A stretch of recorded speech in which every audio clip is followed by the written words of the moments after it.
All right, we're live now, Mr. Woodruff.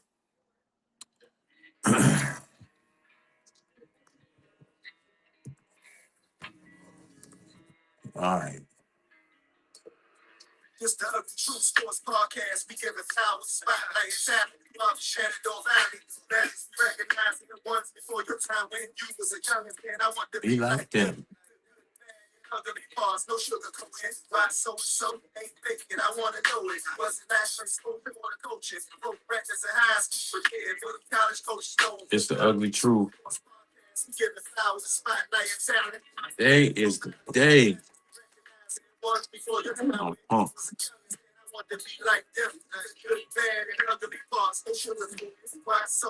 ain't make it. I want to know. Okay, finish the Clarke in. Perfect.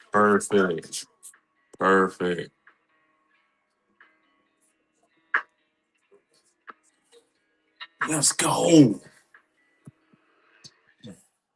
Hey, welcome to the Ugly True Sports Podcast. My name is Coach Doman, and my co-host for this evening is Mr. Woody Woodruff himself, man. Mr. Woodruff, man, thank you for joining us, man. Mr. Doman, thanks a million for the invitation. Truly appreciate it. Absolutely, sir. Yes, sir.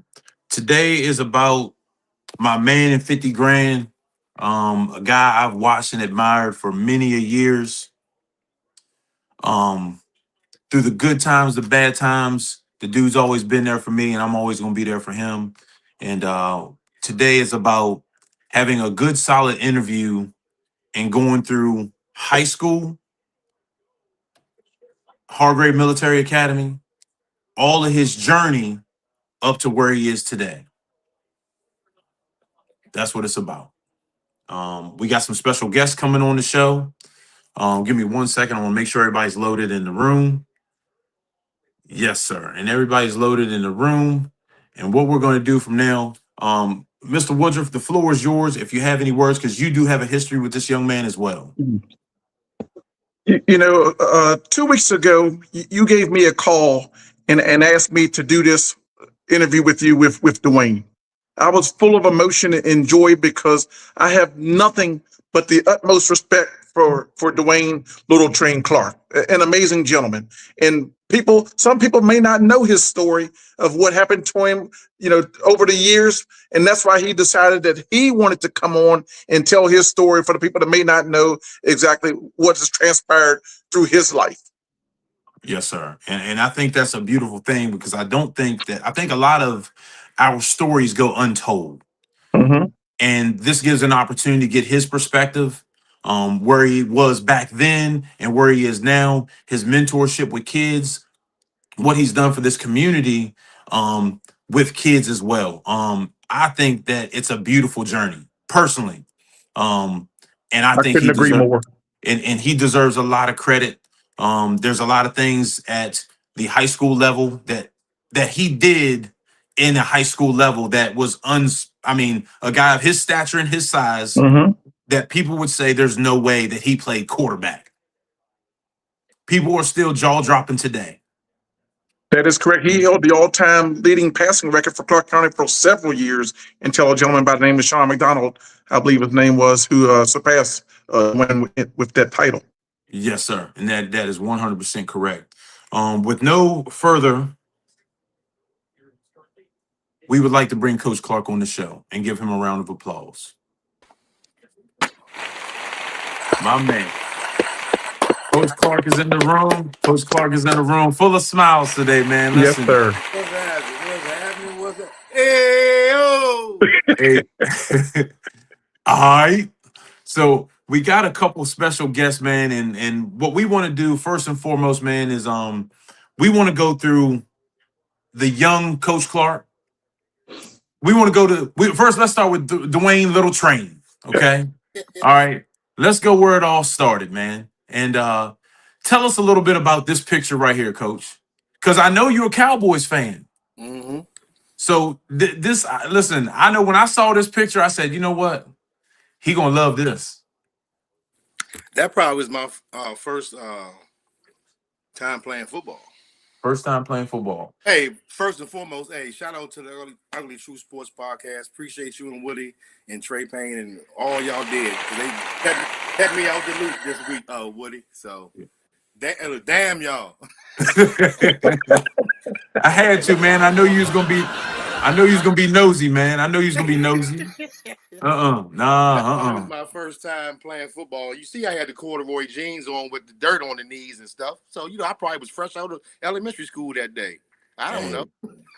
And your first team was probably the Washington Redskins. That was no. I wouldn't say that. My dad is a diehard Cowboys fan. He used to let me stay up at nighttime on Monday nights to watch the Cowboys. So that's right. I never was a Redskin fan. No. Okay. Nobody. Okay. But you look so good in that burgundy and gold, though. He really did. I didn't know no better. Okay. We gonna take that one on the chin. Coach Clarke, we want to take a look back at the childhood years, the mentorship with a man that we're gonna bring on the show because he mentored me as well. And we're gonna bring him in the room. We're gonna bring on Mr. Mark Clarke. Coach Clarke. Hello, everybody. How you guys doing? There he is, my guy. Hey. Thank you for having me, guys. I really appreciate it. Back in the day when Dwayne first started, that's all we did was play football. Mm-hmm. In the backyard was where it all started. Yep. And it seemed like all the guys in the neighborhood was in the backyard. And I put my whole life into that. I did 20 years with these guys. I coached hundreds of guys in Clarke County. And when I see them now, they still call me Coach Clarke. That's right. So I must have did something good for them to still do that. You know what I'm saying? But I really appreciate it, man. I miss it, but I don't have the patience for that type of work anymore. The older you get, the different you change, But Mr. Woody, I used to see him all the time. He was around the corner from me. He was always refereeing, doing that type of thing. And Mr. Doman, I coached you as well. That's right. Hey, so Pops, it's been a good trip. Hey, Pops, what you used to call Big Mike back then? I was trying to think of it before I came on here, and that mind ain't like it used to be. Can you remind me of it? It started with Big Daddy. Big Daddy, yeah. Okay. Yeah, I used to call him Big Daddy for years and years and years. Yep. Yeah, but my journey was nice. It was appeasing to me to coach the young guys. Back in them days, a lot of the other coaches didn't know the guys, but by me having them all at my house and knowing them in the neighborhood. Mm-hmm. I used to tell them sometimes, don't come to the tribes, Yeah. So you had to do things to try to make yourself be in a situation where you can win games. And I don't know how many games that we played back in the 80s and 90s, but I do think I started coaching when Jay Page was a senior.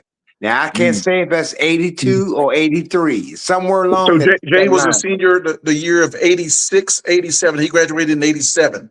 Okay, all right. Well, I think I started coaching a couple years before he was a senior, Mm-hmm. but I did coach Pops, him. Hey, Pops, can I cut you off? You coached several years before that. That's what I thought as well. When I was 6 or 7, I remember that I cried when you lost to the Steelers 6-0, and who was on the Steelers was Travis Newman, Larry Whitmore, and Brian Harper. Okay. 6-0, and I cried when y'all. Okay. So it was way before Jay was a senior. Yeah, way before Jay. Well, see, the thing about it is, I didn't just coach my sons. I coached everybody's sons. Yeah. So I just didn't do it to have my sons. A lot of coaches would do that. They'll come in when their sons come in. But mine had 10 to 12 years before they could even get in it, Right. But I kept doing it because I loved doing it. And I did it all by myself. I did the offense. Yes, I did the defense. Yes, you did. I had one assistant coach, maybe 2 or 3 in my history. But at that time, we had Mr. McNeely, who didn't know anything about football. Mm-hmm. And all he did was like when I would take a break or something, I'd walk off and he'd say, all right, y'all do a lap. But he couldn't write up no plays or anything like that. I did it all myself. Right. And it was off the top of my head. You know, I didn't have a band around my arm with my plays on it. That's right. You know, I didn't have any that the guys, they have the luxury of having that now. Right. And the headphone in their ears. They even got that now, you know. But I just called my plays off the way that we were playing in that game. And you know, it got to the point where we would have a 21, 27-point lead. They put a new rule in that we'd have to punt on first down. Ooh. Because we had a 3 or 4 touchdown lead. No, right. Hey, Mark, didn't you have that lead because you had your nephew Kurt on the team as a running back? Kurt Clarke? Yeah, I don't think I ever coached him. I thought you did. Okay. No, I never coached Kurt, and I never coached George, my nephew. He was always on the Bears. Yeah. George is on the Bears. Yep. Now, Him and Billy. Now, Coach Clarke, with that being said, what does it mean to you to see your son walk directly in your footsteps as a coach and a mentor to kids now? It was very good for me. I see Dwayne was a good athlete. Mm-hmm. That's the way he was.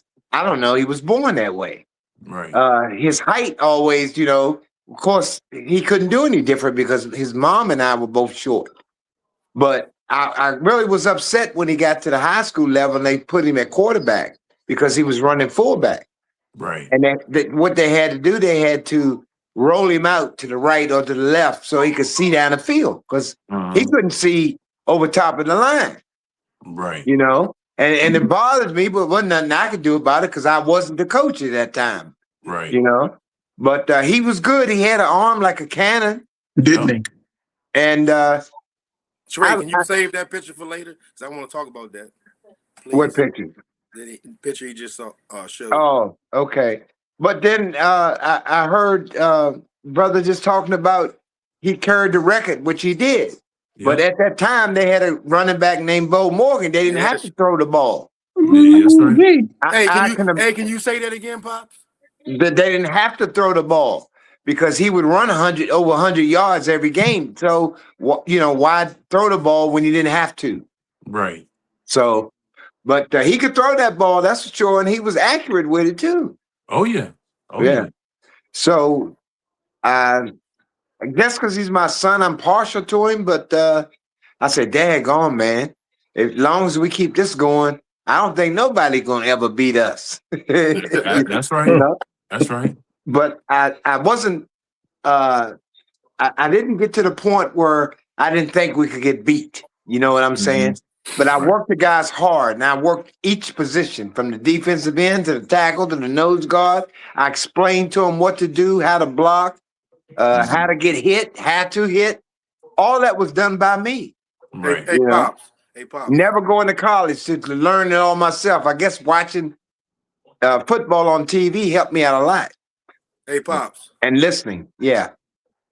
How important is it when you explain the details of the game for each position? It was very important to me because I had guys that were really good players towards the end that didn't even know how to do a jumping jack. But ended up being a real hard fullback a couple years later. He learned how to do jumping jacks. Some of the guys couldn't catch, and I'd work on them with catching. We used to practice at the old Clarke County High School. That's right. And, you know, it was different, you know. It was different, but I enjoyed it all, man. I wouldn't give it up for the world. I love doing it every day, you know. I'd have a carload of guys taking them to practice. That's right. And on Saturday mornings, so we don't do the travel like you guys do now. Yeah. And thank God that I wasn't doing travel then because back then things were different in the 80s. You got to pay for this, you got to pay for that, you got to pay for this. I had one guy didn't know how to put a jock on and was one of the fastest guys in the league. And I had to talk to his mom because I collected insurance from him. And I explained to her, I said, we'll teach him how to do all that. And he ended up being real fast. And I don't want to call any names, but he was a good athlete. And he thanked me all the time, every time after that, for bringing him into football. And I'm going to say it was Terry Cook. And Okay. Terry was a home person. He never went out much. He stayed at Right. home a lot. And one day when I was there collecting insurance, I asked his grandmother, could he play football? Yeah.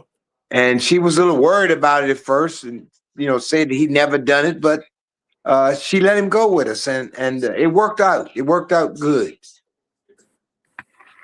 It Hey, worked out good. Coach Clarke, they want to see your face. He said, "Scoot back a little bit, please." All right, can you see There me you now? go. Yeah, there you go. He said, "Can you Okay. see me now?" Yeah. Can you see me now? But Yeah. Dwayne was a good athlete, and Right. I was proud of him. The only thing that I didn't like was about the high school when they switched him to quarterback. Right. But then after I started watching him, he was really good at it. For sure. I never will forget the one game when I think they were playing Page County. Um, Uh-oh. I wanted to call a play, Mm-hmm. but Coach, he wouldn't give me the lead way. So I said, Coach, let me call this last play. This last play, let me call it. And I was ready to run out on the field. And Dwayne, you know what I was going to run, right?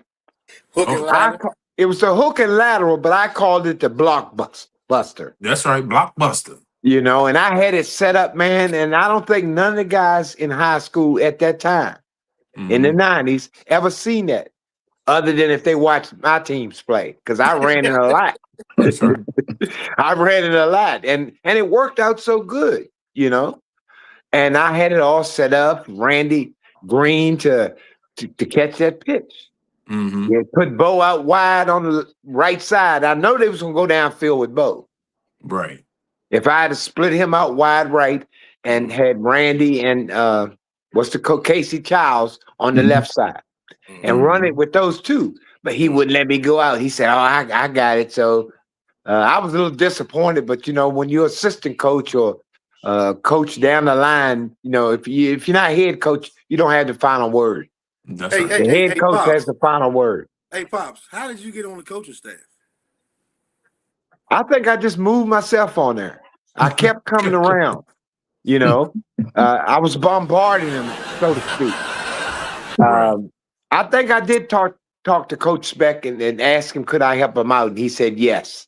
And it's Right. probably because of Dwayne being who he was at that time. Mm-hmm.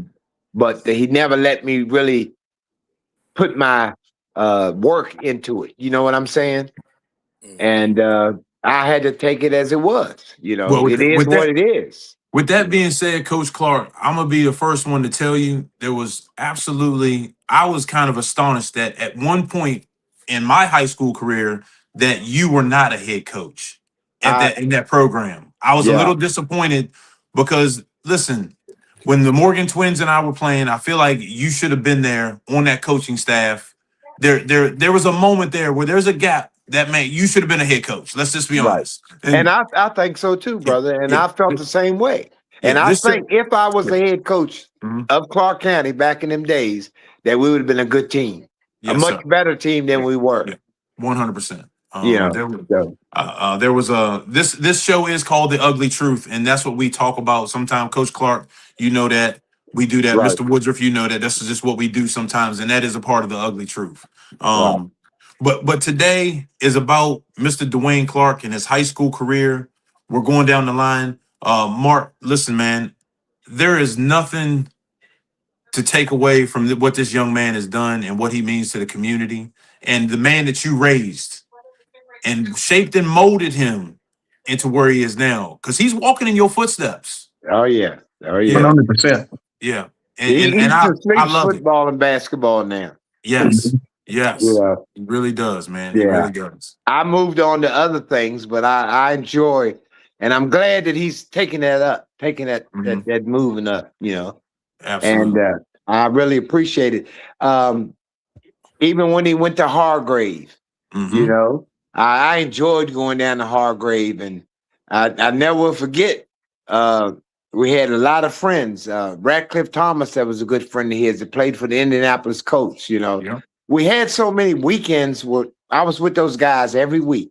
Yeah.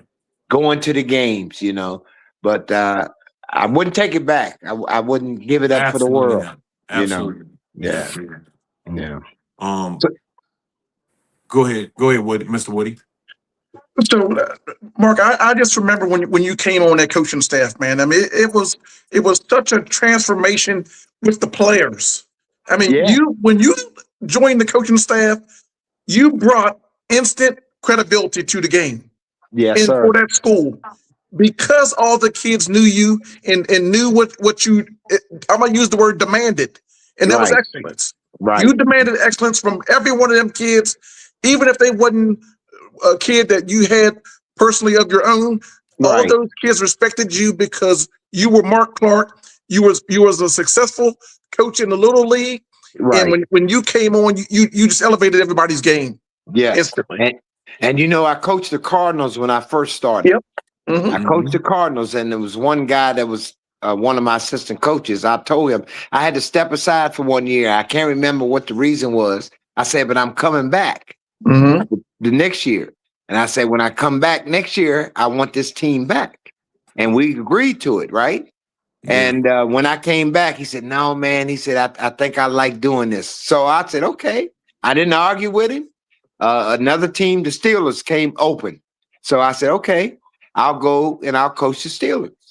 And Dwayne played with the Cardinals all of his little league career. Mm-hmm. But Jarrell came in and played with the Steelers. Mm-hmm. And man, I'll say 7 out of 10 years, we won the championship. That's right. And all the parents liked me. I didn't have no disrespect from none of the parents. None of the students disrespected me. They all treated me with respect. And like I said, they still see me and still call me Coach Clarke. As a matter of fact, I was driving down the road the other day, and one guy came past me. He said, "Hey, Coach Clarke." And you know what? I don't even know who it was. He stuck his Right. hand up out of the moon roof to tell me that he was waving at me, but I don't even know who it was. One So of them I'm kids you still coach. hearing it. And that was 45 years ago, Right. Right. you know. And But that's a big impact. That's a yes, good it is. impact. Yeah, it is. It is. And I want to tell you guys while I'm on here, and Mr. Woody and Mr. Doman and Mr. Clarke, I'm proud of you guys, man. Keep it going what you're doing, because it's good to be doing what you're doing, helping people rather than putting them down. That's Even right. though you talk the ugly truth, you got to tell the truth about it. That's right. And see, Mm-hmm. back then, they didn't give me any truth. They just figure, well, you're a little league coach. You can't coach at this level. But everybody has to start somewhere, That's right. you know. And I do believe in my heart that I could have helped them Mm-hmm. if I had got that opportunity to coach them. Absolutely. But it's something I always think about, you know. You was But you was you was 20 years before your time, pops. yeah, When it comes to Yeah. the knowledge of the game and being an offensive mind, you was 20 years ahead of your time. Yep. yeah, Oh, for sure. I've heard that a lot. But you know what? When I went to Dallas, when you guys went to Dallas, I couldn't think like I used to back years ago. I say, what are some of the things we do before the game? Oh, And I Dwayne, remember. I remember that. I remember. Mm-hmm. yeah. So, you know, the older you get, things slip from you. But I still watch it and I still look at it and a lot of plays they use in the NFL, I used 30 years ago. Right. No You lie. know, No I lie. see them a lot, you know, Mm-hmm. but thank God I'm still here. So that's the main thing.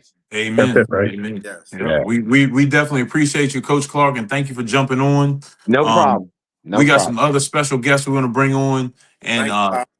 yeah, thank you for jumping on. And we're gonna check you out. We're gonna bring you in for a special episode here in a couple weeks. Just All you right, by do that, man. yourself. Just you Yep. by yourself. Yep. Okay, thank you. I appreciate it. Can I stay on? I got to go off. Yeah, No, I mean, can I listen? I can Yeah. listen, but not be yeah, excited. you can still listen. Yep, you can still listen. Okay, well, thank you guys. Love you. Yes, sir. All. Thank All right. Be you. good. All right. Yes, Bye. sir. Yes, sir. All right. Coach. Like, Pops want to know if he can stay on. Yeah, he's trying to stay on the show. Coach Clarke, what we want to do next is we want to bring on two special guests to kind of give you your flowers too. We know that you meant a lot to them. I was trying to get I had a special guest, but I don't think he was able to jump in the room, George Mason, to give you some special recognition. I was trying to really surprise you, bro. I really was, bro. I really was. But right now I want to try to bring on probably your biggest fan. I want to bring on Jarrell Clarke. If I 5'6". can. 5'6". 5'6". Let me bring on Mr. 5'6" himself. Hey, it Here we do go. Slim, though? what's happening? What's happening? What's going Mr. on? Mr. 5'6" All himself, good. man. What's up, So Mr. Woodruff, How bruh? you doing, sir? What Cuz. up? What up? yeah. So we brought you on the show, man, to let your brother know what you meant to him as a young fella coming up, watching a game of football and watching him develop into the man he is today. Man, I say, bruh, my idol, man. He the only Love it. other than my father, only man I say I could look up to, Right. and I looked up to. You know what I'm saying? Yeah. And I'm very proud of what he became today, for sure. Mm-hmm. But as far as back in the day, you know, I was just following. You know, I was riding with pops. You know, going to all the games, Mars Hill, Hargrave, the high school games. I That's don't right. really remember Little League because I was young, but I was just we was just a football family, man. That's where we came from, Mm-hmm. you know, and bruh still doing it. So, you know, salute to Still at that. it. Still Still at at it. it. Yeah. Yeah. Yeah. Coach Clarke, as your career went on and you went to Mars Hill, you went to Hargrave, um, it was tell me about the senior year at Clarke County High School. All right. At some point, you guys were undefeated. Mm-hmm. All right, and this was a special game. I'm sure that 5-6 is a testament to it. Yeah. Mr. Woodruff can testify to I it think I too. cried that game. I remember crying in the Listen, stands that game. hey, bro, listen. So I'm gonna tell y'all the honest to God truth. I still have that VHS tape. Page County, right? Page Hey, County. Cammy. Yeah. Dwayne till this day tells me to get rid of it. I can't get rid of history like that. Nah, that's a classic. Yes, They it is was a up classic. what? They was up what? 18-0.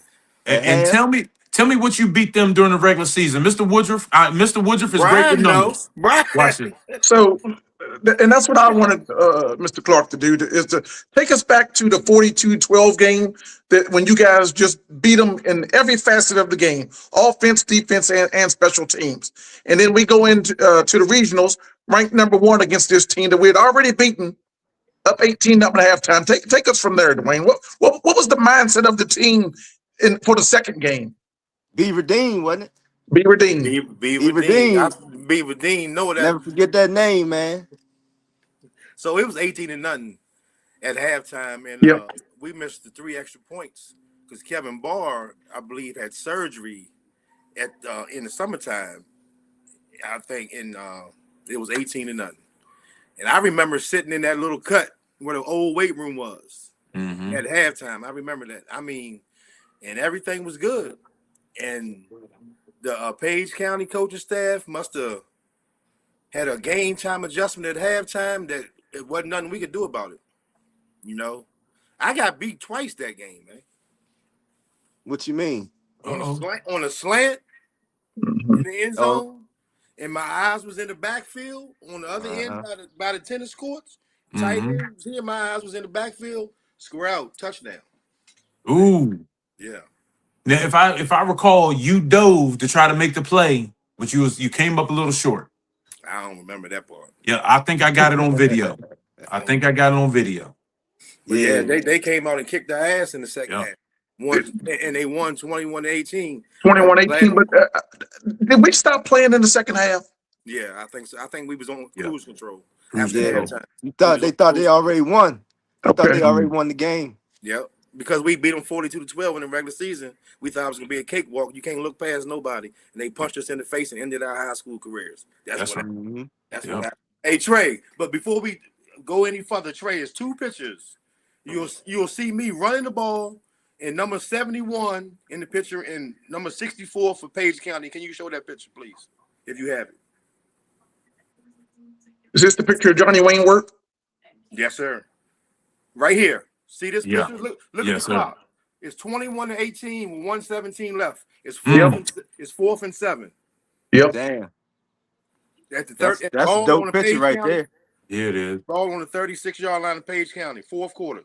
Mm-hmm. Now, can you show the other picture where number 71 is blocking him? Please. He coming to get you. Now watch what happened with my dog. Get out of here. This is the same play. Who Yep. was that? And That's John Johnny Work. Wayne work. Johnny John Wayne Work. work. They called a clipping on him, didn't they? If Beaver Dean is in this room, Beaver Dean, we still argue today. Yeah. Did you get y'all, the first, bro? Did you get the first down? y'all football minds, y'all all played football, and anybody else in the room, tell me what would you call on this play? Nothing. Nothing. That's a clean hit. Is His that a helmet. clean hit, bro? He Look in at his front of helmet. him. His He in helmet Look at his is front of helmet. him. on the right side. His helmet Yep. is on the right side. Yeah. Same play, 4th and 7, 15-yard penalty, block in the back. Mm-hmm. Damn. Wow. Block Wow. in the back. Did you get the first down though? I Not don't even with remember about getting the first. I don't even remember. Mm. But I know we got a 15-yard penalty on that play. And I've heard years later that the referee tried to clean it up. It was too late, man. Hey, brother. Hey, dudes got kids and all kind of stuff going on now, man. Come on. He's Yeah, a man. it's I too made a late. bad call. Damn, man. Yep. Yep. Yeah. Yeah. Now I do want to. I love going back in history and taking a look at the journey. But there was one man that I finally got in the room. I do have George Mason in the room, and no disrespect to you, 5'6". Give us 1 second. I know Love. that George Mason was one of Dwayne's mentors. Yeah. He watched George play. I mean, I probably was a young pup. I was probably in the stands eating popcorn, picking my boogers. Yeah. I didn't get an opportunity to watch George play, but I've heard nothing but great things about his running style. They said the man was he was running on air back in the day. Mm-hmm. There was nothing like it. And Brian I'm probably can describe it better than us. yep, Ooh-wee. yep. That goes back to, like I said, I want light we was skin a to get on football family. Yeah. I tell you how good this guy was. Let me get my executive producer, see if we can bring on Mr. George Mason. There he is, my There man. go Leroy right there. Hey, Leroy. Yep. Yep. What's up, cuz? What's up, Now, fella? Number for the, 20. for the folks at home, this is George Mason. This is one of the guys that we watched as youngsters. We saw the newspaper clippings and we heard things. It was almost like it was a myth. You had to see it to believe it. Mm-hmm. Mr. Woodruff, you have the floor. Mr. Dorman, this man right here. So his quarterback was Dwayne Dillo. Okay. Number 10. Dillo would hand that ball off to George. But before the ball got to George, there was a man standing in front of him by the name of Ted Reed, number 34. Mm. 5'9" or 10. He was a brick S house. You hear me? Mhm. And he paved that lane for Mofo to go through there, and George would go through that line. Type right in 24 rocket, and he'd go through there, man, and he'd put that stiff arm on them boys, and next you know, he was gone. I mean, lightning fast speed, man, lightning fast. They just couldn't catch him, and this Yeah. was game in and game out, and they ran him like a rented mule. You hear me? And you know what he would do when he go back in the huddle? Give me the ball again. That's right. Give it to That's me right. again. Over and That's over right. and over. Yeah, it was good. Yes, sir. Now, George, we brought you on the show because you're one of Dwayne's mentors. There was a great picture where I think Dwayne was carrying your helmet. I'm not sure, but the timeline of the history of the family playing sports goes back so far. We just wanted to bring you on, man, and see if we can get you to give your flowers to Dwayne. And Dwayne, you can give your flowers back to him. This is a lineage of great football players. Yeah, true. I mean, what ain't been said about this kid? Dwayne is he's a lover of the game. He got real love for the game. He always did. You know, when we was kids, man, he wouldn't let nobody else carry my helmet. You know, he was gonna carry that helmet home. Look, if I took the pants off or anything, he gonna put that on too. Yeah. But yeah, man, he always had a love for the game, man. And I was just telling my kids the other day about Dwayne and Deke, and you remember the boys? All the boys used to be over there. RC, you remember RC? Yeah. Oh yeah. Oh yeah. Man, I'd have them out there playing football, man, and it was rough back in them days for them, man. They was out. Dwayne would have my helmet on. They would have on little plastic helmets, and boy, they were going at it. You know? Yeah. So yeah, man. But you never find nobody, man, love the game more than Hank, man. That's right. You ain't That's gonna find it. He got a love for it, a real passion for it, and him and I talk, you know, on a regular. And I didn't see him get emotional. He loved them kids, man. You know what I mean? He loved them kids and he loved what he do. So hey, I was in shape, bro. Yeah. You look good. Hey, look at Blanche and Reverend Clarke out. He look like a little action figure right there, bro. Yeah. No doubt. Man, ripped up like Rambo. Yeah, he ripped up. He was tough. Yeah, no doubt. So look, you know how we do, man. Just keep doing what you're doing, man. Because as long as you doing something you love, you know it ain't work. That's right. It ain't work. No question. And them Proud kids of you, need bro. Kids need you, man. Hey, George. I want you to find your teammates in high school. They a whole lot of them owe me a whole lot of donuts too. Yeah, I've been thinking about that a lot.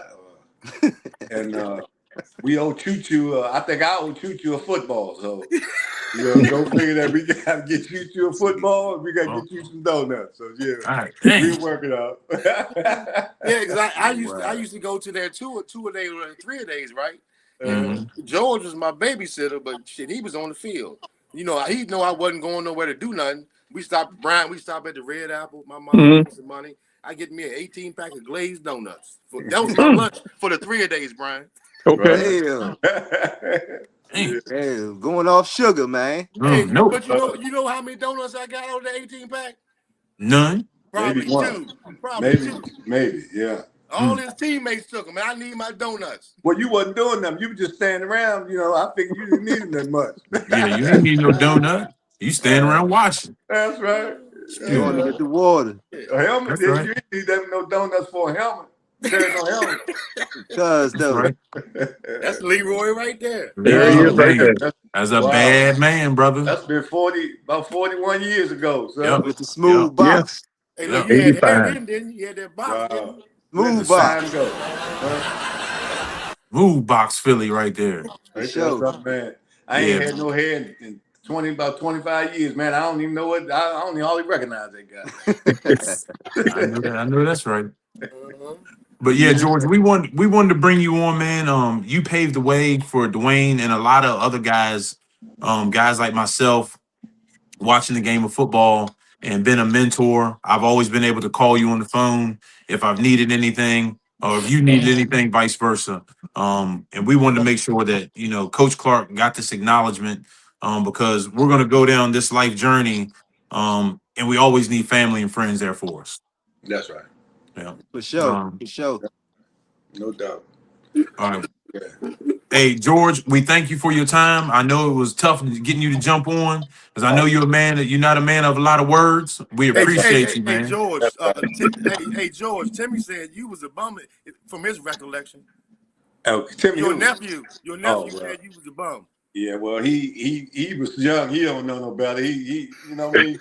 We just had to school him. Too bad we ain't got the film like they got today. You know what I mean? Yeah. You need that film, man. Quick, you know what I mean? That's right. That's but it's right. all Need that good. film. You know, hey, look, he entitled to his opinion. You know what I mean? Mm-hmm. I have a little talk with him when I see him. Yeah, no doubt. Hey, we appreciate you, George. Hey, I appreciate y'all too, man. And we'll get you to check in on the next one because we still got an old school reunion we need to have. Okay. Yeah, let's do it. For sure, man. Y'all have a good one, bro. Appreciate you. Appreciate you. Fair, George. All right. All right, man. Cuz. All right, fellas. All right, cuz. All right. Yes, sir. All right. Doc, light skin. I see All you. right, dark skin. All right. That's an inside thing for the viewers at home. That's an inside thing. So, Coach Clarke, we're gonna bring on one more special guest. I want to see if she's in the room. It's the baby sister. I want to see if she's in the room with us. Uh-oh. Yeah, we gotta show love to the baby sister. You know, there she is. Look at the smile, all smiles, man. What's up, Kyrie? Yeah. Big sister. What's up, y'all? How you doing, young lady? Oh, you the big sister? Yeah, she the big Okay. sister. Yeah. Okay, boss. But Kyrie, we wanted to bring you on the show. We wanted to make sure this show was about Dwayne, and getting his family involved and give him his flowers for, so many different reasons. Me personally, I feel like he's been through a lot, and he made it through all of it with his head held high. Right, agreed. I want to echo what everybody else said about um, school, being a football family. I mean, I never played, but I feel like I know just as much as y'all do. That's Um, right. but as far as I can remember, our only family vacation that we had was going to the Football Hall of Fame. Mm-hmm. So I think it's ingrained pretty much. But moving forward, like my dad said, he stuck with it, Mm-hmm. and like George said, it's not work if it's something you love. So, Right. I mean, I'm thankful that you found something that you love because it's a lot of time, energy, and effort in it. And I see Bubby following all y'all's footsteps for Yeah. real. That's No that's doubt. a beautiful thing. See it. It just it's lineage right there. It just keeps on going. It just keeps on going. Um, we were gonna have his running back come on Bo, but I think Bo was busy. So he said he would touch base with me, which I can't check my phone because it'll mess up the stream. Um, but from here, we're gonna ask 5-6, George, and Kyrie. If y'all have any words for Dwayne, y'all have the floor. Just keep going. Yeah. No Don't doubt. let your past define who you are. You did your time, so forget about that at this point. I feel like sometimes you have that as a mental block, and maybe not pursuing some of the things that you probably should pursue. But you're here. You made it on the other side, so just keep going. Great Yeah. advice. Ray. No doubt. Love it. I feel the same way, cuz, yeah, I already said it, man. You're inspiration, man, to me, and I know to a lot of people, man. And it's rare to see somebody that loves the game as much as you do. It's not a lot of people out there that's doing what you do, man. And those kids love you and respect you, man. You doing something. You almost like a father figure to some of them, man. That's right. So it's doing more than just football. You building something else, man.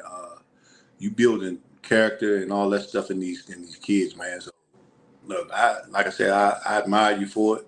Keep doing your thing, man. Don't let nobody tell you nothing. Everybody, we all fall. You know what I mean? So just keep getting up. Just keep getting up. No matter what people say, people ain't gonna like no matter what, man. I don't care what you do. You know what I mean? So yeah, just keep doing your thing, bro. You know where I'm at with you. Yeah, bro. Keep giving back, man. Keep giving back. Keep giving back, Yeah. bro. Like I think they said earlier, somebody said earlier, you following in Pop's footsteps, man. And you definitely are, because I know he was gone every Saturday. You know what I'm saying? But the difference is, he was local. You moving around, you traveling. So um just keep going, man. Keep representing the name on the back of that jersey, man. Yes, sir. Facts. Yes, sir. Facts. Hey, us at the Ugly True Sports Podcast, we want to thank y'all for jumping on with us. We got another special guest we want to bring on. Hey, we thank y'all for jumping on. We're gonna get y'all to sign off. We appreciate y'all. All right, Hey, bro. Salute, appreciate bro. all Y'all be y'all. Love cool. y'all. All Love, right. man. Love What it? y'all. Yep. Yes, Cuz, sir. All right, bro. All right, All right, all right Kyrie. sir. now. Now, see. All right, Coach Clarke. Let's see. Here we got. All right, Coach Clarke. With that being said, we want to jump on to your high school career, passing the throne as far as the passing record on to Sean McDonald. Well, before you go there, can I tell my story? Because you jumped Hold on. over a You whole hold lot on. of You stuff. muted. Hold on. We got a sound check. Hold on. Because I just want to jump into that real quick. All right. So you went mute. Hold on. Hey, Who Coach did? Clarke, Me? can you hear me? Yes, sir. Okay, he can hear me. Mr. Woodruff, can you hear me? Yes, sir. Okay, but I can't hear Mr. Woodruff or Coach Clarke. Mike. I don't know Woody. what happened. Yeah, Okay, Dwayne, I can hear you. Come on, Mike. y'all two can hear each other. So let It me go says to the my host is unmuted. Right. Okay. and we do have.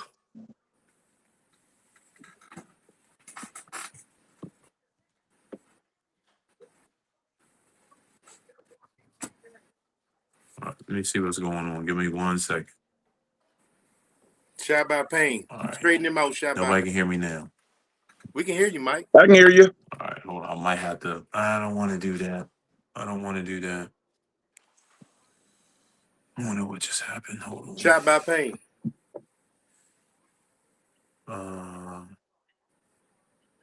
They good. Just jump back.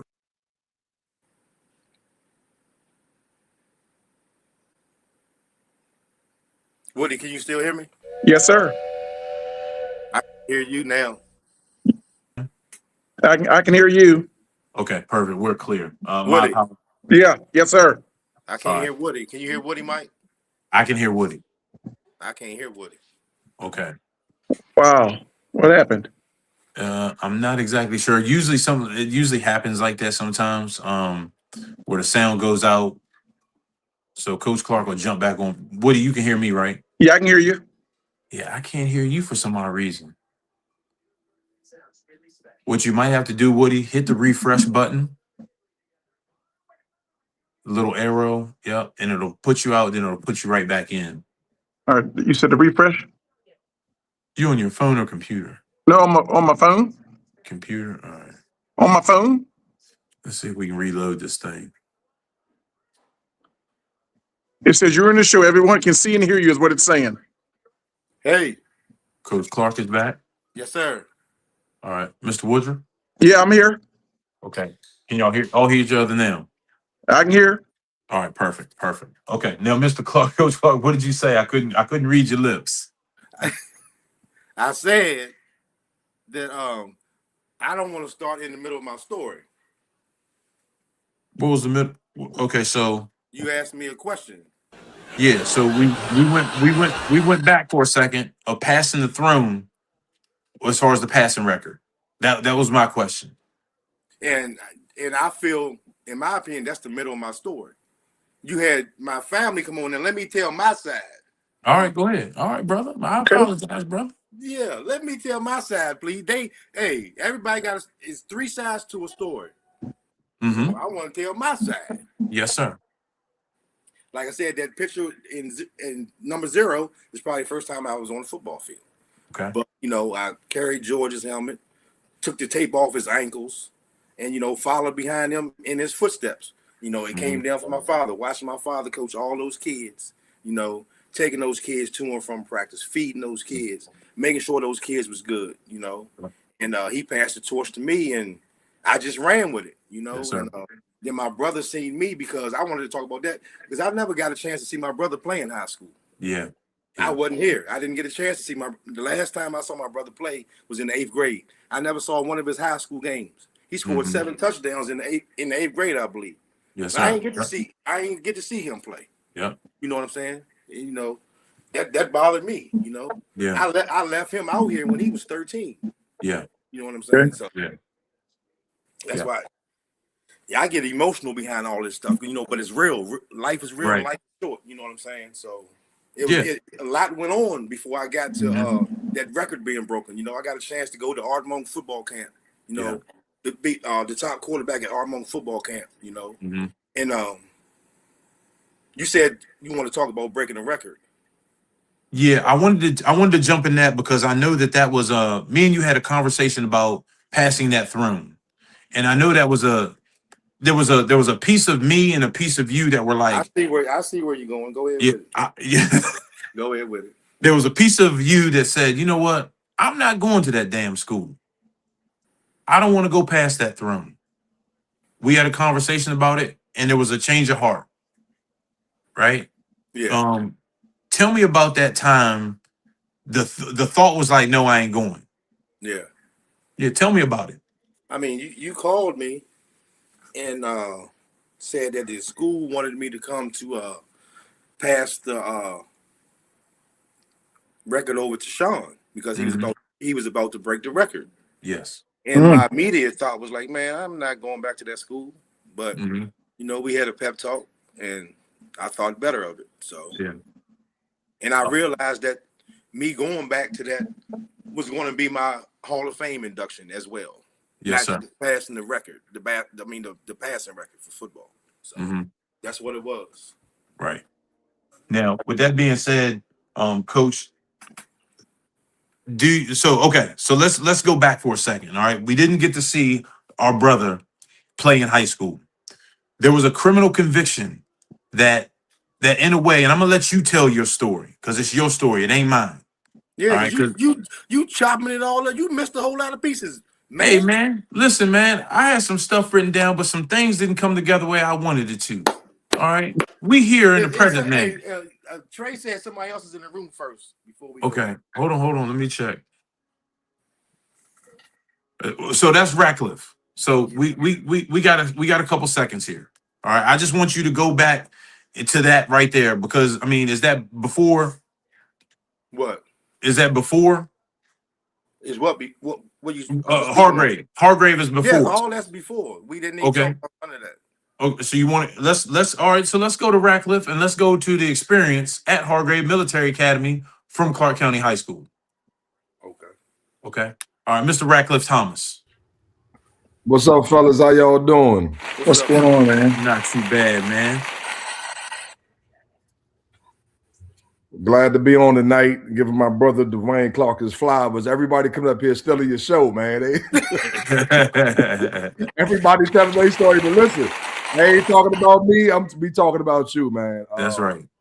I just want to start off and say this that I consider Dwayne one of my best friends, man. We met at Hargrave Military Academy a year out of high school, and I walked in. Man, who was this dude that I'm in the room with? And left out a brother, and it's been that way since then to this very day. So I just want to say I appreciate you. Appreciate everything you do for these youth, and especially our program. I don't know if y'all really know, but y'all have heard of GIC and what we do, but one of the main engines, a main piece, a main cog, one of the initial founders that started this whole thing was Dwayne. Mm-hmm. Dwayne, I'm talking about the ideas from putting everything together, from organizing, from recruiting coaches to recruiting kids. I'm talking about all the legwork to be where we are today. We definitely would not be here if Coach Dwayne Clarke wasn't a big part of that, and I appreciate it. But the crazy thing about it is, everybody talk about coaching and kids and stuff. I mean, like coaching and stuff like that. Like he's a better person, a better man than all that. Like the way he stand 10 toes down with his family and his kids and his friends. Right. I have never had to look back and wonder if he had my back. There's never been anything I've done or anything anytime I needed him that he wasn't there. You know what I mean? Got the biggest heart. He might look tough, but he a little marshmallow, man. He a good dude, man. And God is gonna bless him. He's gonna bless him on his path. Like you say, when you're working with kids, doing something you love, you're not working. You know what I mean? So and sometimes everybody's journey and things happen at different times. And his is coming. I'm sure of it. His is coming. And he'll get his flowers before we have to put flowers on him. You know what I mean? That's right. This is Mike and Mike. It's all doing coming up here and giving us his flowers in real time because people see him at our program and see him our coach, but they don't know his story. They don't know what kind of athlete he really was. That's right? I remember the days at Hargrave, man. Like, listen, I'm like, man, what position you play? Man, I used to play quarterback. I played running back. This I'm like, all right, cool. All right. You know what I mean? So we get out there on the field, man, this little dude, thick, hard. I was, man, what in the world, little quick, little short, you know what I mean? Like, he had the leverage on you already, you know? That's right. You know what I mean? So just a phenomenal athlete, just a selfish athlete, always rooting on his teammates. One of the type of guys that bring other men, people together. You know what I mean? I'm just blessed to have Dwayne in my life. You know what I mean? So I just wanted to say that, man. Say my little spiel until y'all, Appreciate you, brother. Absolutely, man. My pleasure. Yeah. Coach Clarke, tell me about your first time experiencing Ratcliffe Thomas and your experience at Hargrave Military Academy. Okay. It's crazy because I want to give a shout out to my cousin, JoJo Doman, because JoJo was supposed to be there with me at Hargrave. He was supposed to be my roommate. For only God knows JoJo didn't go to Hargrave. So that's when I got there. Ratcliffe. When I first got there, Ratcliffe, the first person I saw was Dexter. Dexter was in the room before I even got in the room, and he was in our room talking. But the first time you get there, you meet somebody new. Ratcliffe from TC Williams. Remember the Titans. We started bonding on a daily basis. And the first time I saw and understood who he was, I went to Clarke County, right? Single A. My first game, our first road trip, we went to Virginia Tech, practiced at Virginia Tech. We left Virginia Tech, went to Marshall. My first game from Single A Clarke County was at Marshall University on the field. I think we was there Friday and watched Moorfield play the night before, and we played the day after. And I played on the offensive side. That was at West Point in the Army right there, that picture. But when we was at Marshall, I was on the offensive side, so defense was on the field. And in college, the offense is sitting talking to their coaches while the defense is on the field. So you're really not paying attention to the game. But we wasn't having no talks or nothing. So we watching the game, and I saw this dude run past 6, 7, 8 of his teammates making every tackle. And I was like, who in the hell is this dude right here, man? I mean, sideline to sideline. And I was like, man, that dude, before they even described it, what the verb or what it was, he was him in 92. I'm like, man, shit. And, he signed to play basketball out of high school. Where did you sign to play basketball at, Ratcliffe? UMBC. Okay. Yeah, he was that dude, And he got on me from one of our GIC meetings a few months ago when I was telling the story about us at the last game of Hargrave was when how many college coaches you think was there, Rat? All of them. Wow. We had an inter squad scrimmage at the end of the season after the season was over, so all the college coaches could come and pick who they wanted to pick. And we going through plays or whatever, and I'm running the ball, and my man, he so happened to slip a few times on the defensive side of the ball. Okay. If you know what I'm saying, you know what I'm saying? Yes, sir. Yes, sir. Yes, sir. Yes, sir. On purpose, yes, sir. Because he had already signed to the University of Maryland. I still hadn't signed yet. So, right. He was making business decisions to help his brother out. Right. Hey, respect. Yes, it was. Respect. Respect. He used to go practice with the basketball team. We had a dude that go to UMass to play with Marcus Camby on the basketball team. They would come get him out of the football locker room to go scrimmage with the basketball team. You tell them why though? Why I did that? So I don't know. After football season, like when we didn't have practice at Hargrave, you got to go do military duty. Oh yeah, right. So I was cleaning them guns and marching one day. I said, I think I want to play basketball. You ain't trying to clean them guns no more. Do that marching. So hey, listen. I had, like I said, I had already signed my scholarship to Maryland or whatever. I used to go to practice, and they want me. They expect me to play in the games every week. I come up with something.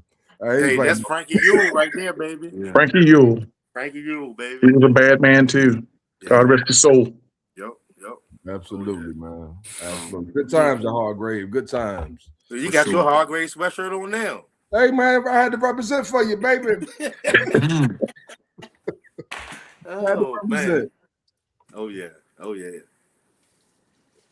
You got a big ring on your finger. What was that from? This GIC, man. This is the kids that our championship teams get during our tournaments. Okay. Oh, they do it big. Yeah, looks like it. We try to make sure that the people get an experience of a lifetime. You know what I mean? So that's why and I think Dwayne designed this ring. Didn't you design it? Wow. I'm gonna see if he got one over at the house I can borrow. Yeah. You need to borrow that.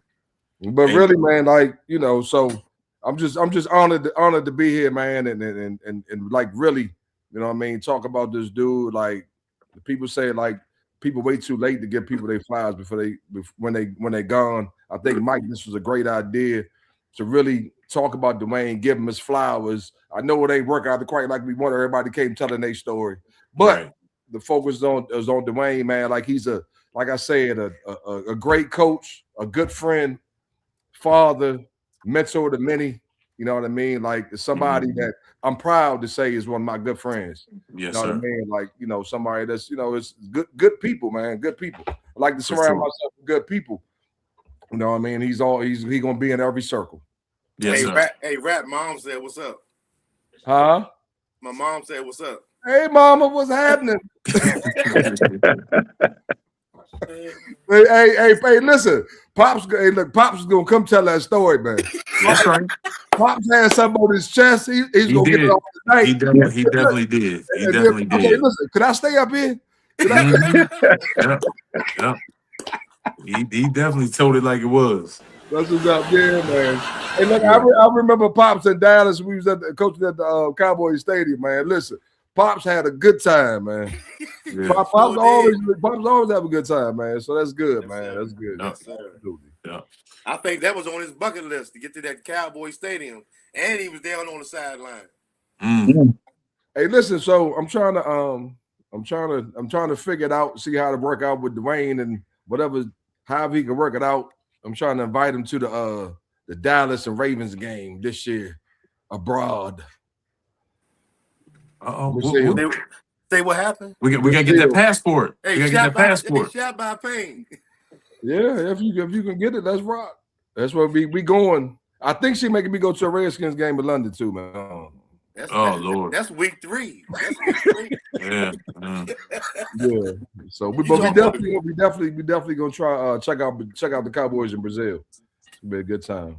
Yeah, that shot by pain. That will be a good time. Hey, Woody's a Commodore fan. The guy up above you, Rackley, he's a Commodore fan. You saw that uniform that you had on at the beginning, didn't you? Yeah, we need to bring that back up because I don't know if Rackley saw that. Man, it don't. Hey, I was just on the field with flags and corduroys on.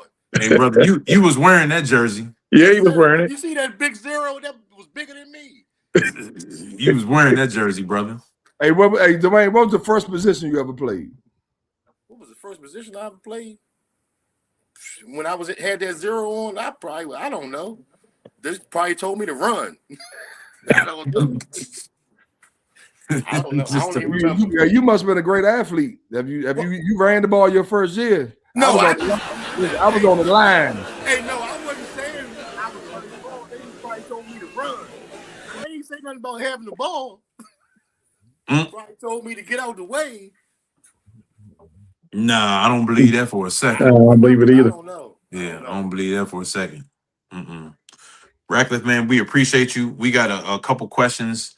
We got to go over a little lifeline with Coach Clarke. And we're going to have you back on the show to tell us more about GIC and what you guys have coming up soon. What's coming up next, Ratcliffe? Oh, so we heading over taking the show to Baltimore. This is going to be the first ever Under Armour GIC All-American game, ages 7 to 12. The best football athletes in the country will be on stage. We're doing a live draft. We're taking the kids to University of Maryland for a college tour. A lot of fun activities for them. And they playing good football against good, right? Yeah. When they talk about recruiting kids, right? Yes. They always worried about how the kid look good, but what is he playing against? What's the level of those kids over there? Does it make them look better? So our kids get the opportunity to play good against good. You know what I mean? You don't get that a lot in youth football. You don't. No. You don't. So important. Yeah. All right, fellas. I appreciate y'all. Dwayne. Appreciate you, Sam. Absolutely. Yes, sir. Sir, appreciate it. Coach Clarke, let's go to September 1997. September 30th. September 30th. Oh, but he didn't say September. 1997. Woody, he didn't say September 30th. Yeah, September 30th. Hold on. We lost the volume again. I thought he was Hold talking about September 1st, Woody. So September 30th. Mr. Woodruff, can you hear me? When my life Yes, sir. changed forever. Yeah, I can hear you. He asked the question. He disappeared, Woody. Can you hear me, Again. Woody? What's he got? Cricket Wireless over there for internet or something? What he got, Woody? Cricket Wireless. My God. Boy, He's still gone. Thing, what is he doing? Man, Now listen. he's back. There you go, Woody. There you go. Can you hear me now? We can We hear can you. hear you. Okay. All right. You got the date, right? Yeah, September 30th. Right, correct. Okay. Take me to that day and time, sir. Well, it's for me. It started September 29th because I worked overnight at the automotive plant in Strasbourg, Mm-hmm. and the young lady I was going with at the time, her mom worked there, and every morning when I got off, she would have coffee and a breakfast sandwich for me. So I sit in there like any other day, had my coffee and my breakfast sandwich, and I left. And remember, this is before cell phones. That's right. So me and my co-defendants had already discussed and planned this. Mm-hmm. And so we met in Boyce, and some of these details I ain't thought about since then, I guess. That's right. So I think the Sheets was up. We went to Sheets, and I think that's when Hurricanes first came out. We got 40s of Hurricane. Man, what the hell? This is like 7 o'clock in the morning. Man, what the hell? But hey, so then we went to that trinket store across from Waterloo, down from the Sheets. That Yes, trinket sir. store with all that stuff in the field. Mm-hmm. That was a store then. That Yes. was a store. And I remember when we went to court, the way they put it was, these guys came in here, and it was probably in the 80s that day, and they had on military jackets and starter coats, and it was too hot for that mess. Right. So they said that was off right there. Mm. Yeah, so I mean, a whole lot of events led up to that. So, man, I was for those that don't know, we me and my two co-defendants, I'm sure they probably wouldn't mind me saying their names, Safety Nakalili and Quincy Wilkins. And well, before that, I'm sorry, before September the 30th, we all three of us had individual signs that this was effed up, which I was getting ready to do, and God was trying to show us, hey, he was letting us hit the guardrail, and we wasn't paying attention. Mm-hmm. So the first Safety, I think he had one more year in Norfolk State, and I believe he got in trouble for a speeding ticket or something, and he had to go to court, and he got locked up in Norfolk from traffic court or something. So then the next weekend, I think Quincy got a DUI or something. Mm-hmm. So fast forward to the next week. This is 3 weekends in a row. So us three, we were in Shepherdstown when they had that club on Main Street, I guess right by Shepherd. And I was driving, and I made a U-turn in the street, and the cops pulled us over, and he looked in the car, and he looked in the trunk, and he said we had a robbery kit in the car. So I got locked up at Martinsburg jail. So this was 3 weekends in a row. Safety, Quincy, myself, we got locked up. That was a warning right there. Right. Before September the 30th, and we didn't take heed. So September the 30th came. Like I said, we went to those stores, and the plan was for us to go to the Bank of Clarke County and Boyce, Mm-hmm. and take money that didn't belong to us, that belonged to the state. Mm. So no lie, I was driving the car. Well, that takes me to another time. I mean, at this time, I went to Hargrave, I went to Mars Hill. I was at Mars Hill for a year in North Carolina, outside of Asheville, and I wanted to really go to Bowie State, but that didn't work out. So after that, I went stayed with my cousin Sean and went to barber school when I was 21. And then after I completed barber school, I came back to Berryville. And thinking about it, man, in my opinion, I wish I would have stayed in PG County, but God had other plans. Right. Because for a long time, I always thought that my wife was in Pretty Girl County. Mm. G County. Mm. But I came back to Berryville, and I was working. I don't know what kind, job that wasn't satisfying, whatever, you know. And I just lost my train of thought. So, oh yeah, we was in Winchester and we had been thinking about this plan for a while. And I can remember being at the old Enrico's, and everybody in here probably remembers the old Enrico's. Yes, They had sir. some of the best subs on the East Coast. But we was going in there to get some subs one night, and there was a blue hatchback the car was still running. There wasn't nobody in the car. Mm. So I jumped in the car and took the car. We parked it somewhere and left it until September the 30th. So fast forward back to September the 30th, we riding around and no lie, man, God was all in that situation because I can remember riding past that bike twice while we drinking them 40s, ready to go in the parking lot to do that plan. And on the third time, I was say like where the flashing light is. Yep. Yep. So I took the left there. And on the third time, going towards the bank, it just felt like something grabbed the steering wheel and jerked it right into the parking lot. Mm. So we in the parking lot now. They jump out. I'm in the driver's seat. They go in there. Take what? I think it was $23,000.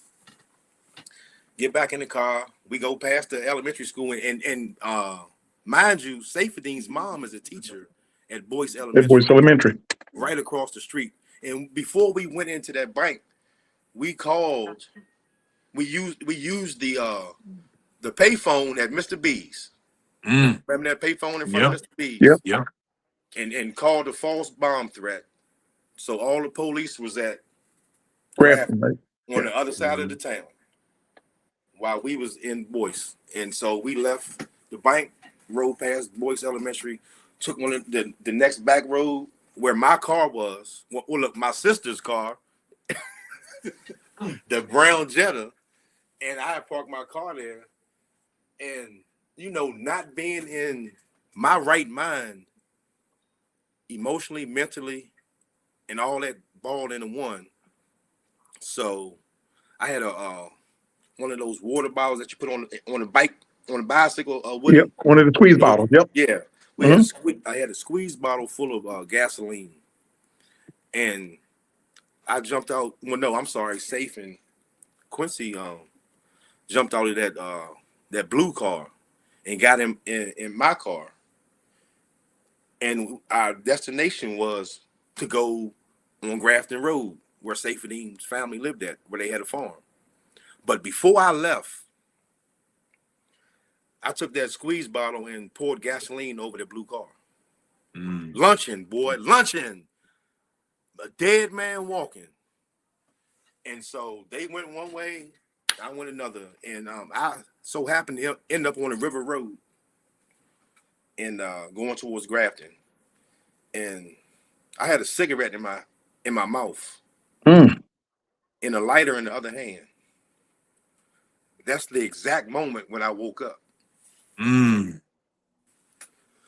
Thank you, Lord. I woke up. I mean, I woke up out of the entire fog of what Right. we planned and what we was doing and what we had just committed and what the fuck are you doing? Right. That's how I woke up.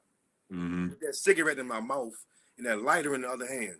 And that's when I realized, man, if you light this cigarette, you done, Slim. Right. So, hey, we met at that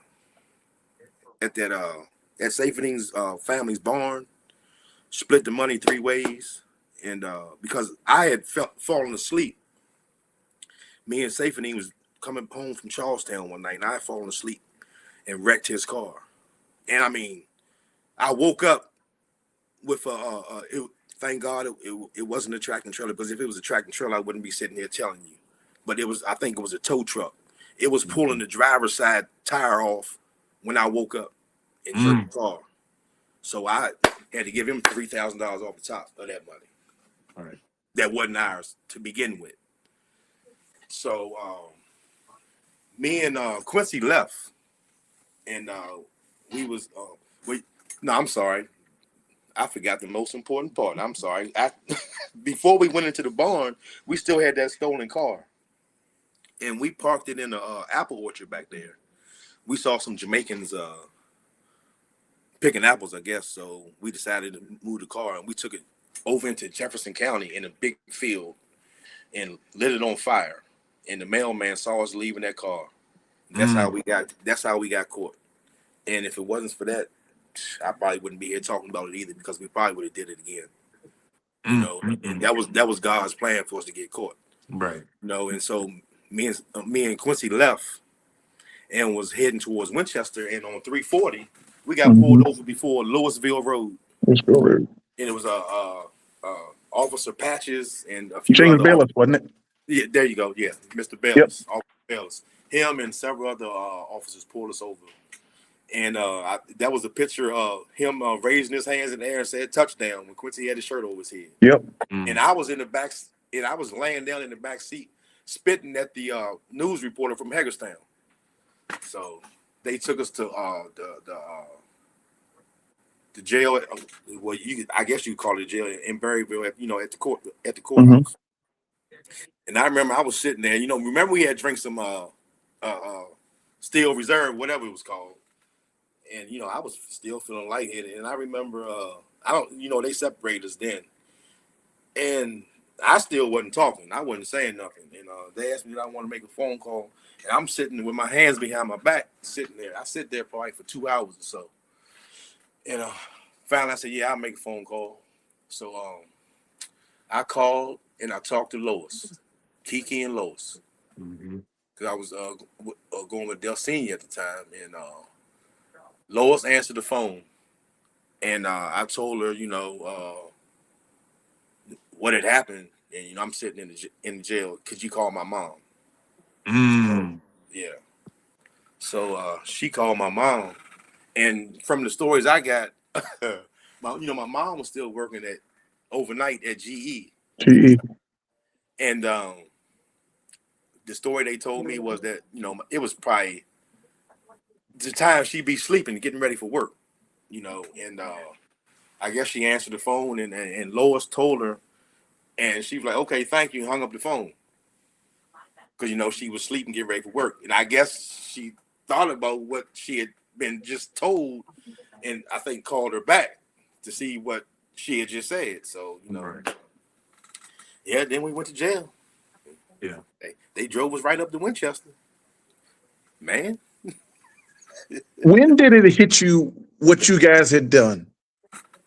When I was getting ready to light that cigarette, Brian. Okay. When I was getting ready to light that cigarette, that's when I woke up out of that whole entire fall. Right. Because I smoked weed coming up, but I got to a point where I was getting paranoid, and I didn't like smoking weed then. So I feel like I was always paranoid. I still wanted to go to school. I still had 3 years of eligibility to go to school. That wasn't going to happen. I still got those 3 years. Brian, you think I can use them 3 years now? I think you can. I ain't, Brian. I got to go to work tomorrow. I ain't using them. That's right. I wish I could give them to somebody, man. But, I went to barber school, completed barber school, came back home, and, I still wanted to be in college. That didn't work. So, started going down the wrong path. But at the same time, I can sit here at 52 years old and tell everybody that without me going through that fire, I wouldn't be here today because I was living reckless. I remember I would ride past 141 Fort Collier Road and wouldn't even look over there because I knew I was going there. That's how bad it was. I would ride past that, wouldn't look over there because I knew I was going there. Right. But without that, I wouldn't be here because God saved me through that fire. So, And I'm not ashamed of it. How long were you there? I saw 3 presidents in office. 12 years. 12 years. Yeah. 260925 was my name for 12 years. It wasn't Dwayne. But your original sentence was 8 years, correct? No. I got sentenced to 49 with 35 suspended. 49 and 35. That was when John Prosser had just became the circuit court judge, correct? Correct. Yes, sir. Yes, Mm. sir. Yes, sir. Brian, I remember when he sentenced me. Before he said, before I impose sentence, Mr. Clarke, do you have anything to say? I said, yes, I do. I said, in his heart, a man plans his course, but the Lord will determine his steps. And Mr. Prosser just put his head down. Oh, so, but hey, yeah, man.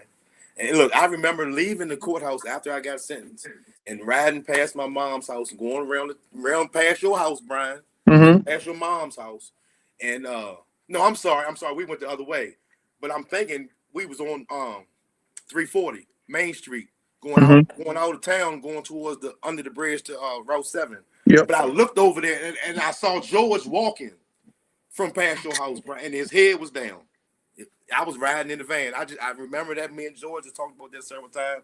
I saw him walking, to the corner store with his head down, But Yeah. oh Lord, yeah, man, yeah. So Judge Prosser gave you 49 years with 35 years suspended. Yes. What was your initial thought when he said those words to you?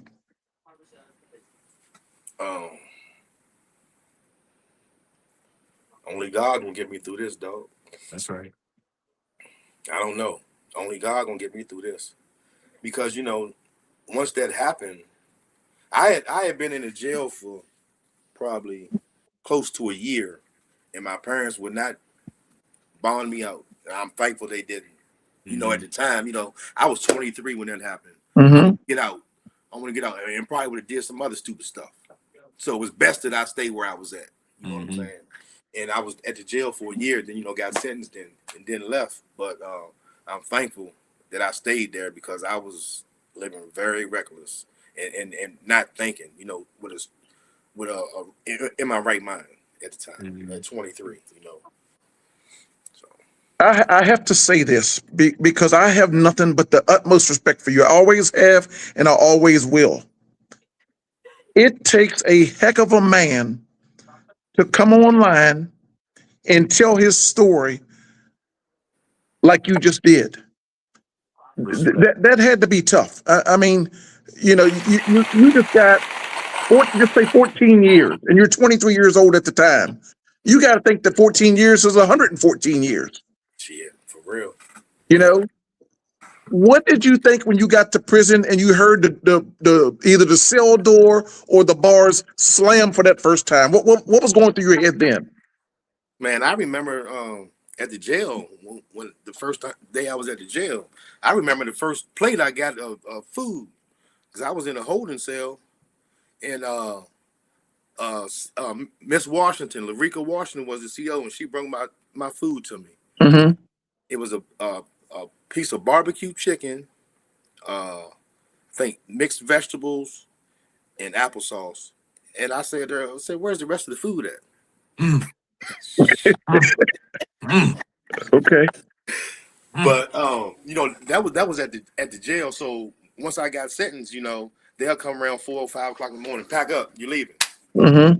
So I went to oh my God, it's on the State Farm outside of Richmond, close to Powhatan. I Okay. can't remember the name of the place.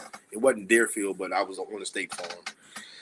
And that's a receiving unit where you got to go in, leaving jail to Wasn't go Powhatan, to, right? Wasn't Powhatan, right? no, it wasn't Powhatan. Okay. No, but leaving jail, going to prison, and jail and prison are two different things. Mm-hmm. And I remember somebody that my dad knew, who he was mentoring at the time. I remember being at the jail and having a conversation with him, and he told me 3 things about leaving the jail, going to prison. He said, "Be yourself, mind your business, and don't get no debt." He said, if you live by those 3 things, you'll be okay. Right. Be yourself, mind your business, and don't get in no debt, and you'll be okay. And I took heed to that. But going there, man, this is my first time doing this. Right. And this isn't the place you want to be. But I didn't know what to expect. I was scared. I was nervous. You hear all the stuff, you see all the movies and all that. I don't know what to expect, man. Right. And I had been at the jail for a year. And I remember the first day I got to that receiving unit, because I was at the receiving unit for 4 months. But the first day I got there, we got there during the middle of the day, and it was before dinner time. They called chow. They called chow for dinner, and I remember it was pouring down, raining. And the building I was in, I think building 5 or something. It was the furthest building from the cafeteria, and it was pouring down, raining like we got some of that rain last week here. And I remember walking. The cafeteria for my building probably was from, let's say in Berryville, from the beginning of Josephine, probably to the Cullens house. Okay. Remember that big house? Yep. That's how far the cafeteria was. Yeah. It took me probably about 20 to 25 minutes to walk that far. I mean, I walked slow on purpose because that was the first time I was outside in a year. And that rain felt good because in jail you go out there with that thing over top of you to work out or whatever, but you're not actually outside. And that's when we had jumpsuits. You was wearing jumpsuits. I hadn't had a pair of jeans and nothing on in over a year, and I was at the receiving for 4 months. And I met several different guys there, and I think I had a T-shirt on. Might have been playing basketball or something. And somebody saw my tattoo. Shout out to Jason McCarty, because at the time I only had one tattoo, the 5 on my shoulder. And so somebody saw that on my arm, and somebody called me 5'5". I was like, okay, whatever. That's what they started calling me at that receiving, 5'5". So I met a few good brothers there. Then after 4 months was up, they'll come get you early morning, pack up, you're leaving. And man, the thing about that is, if anybody's on here that have young kids, I want you to hear this part here. That when they transfer you or transport you from prison to prison in the Virginia system, it's like an open meat market.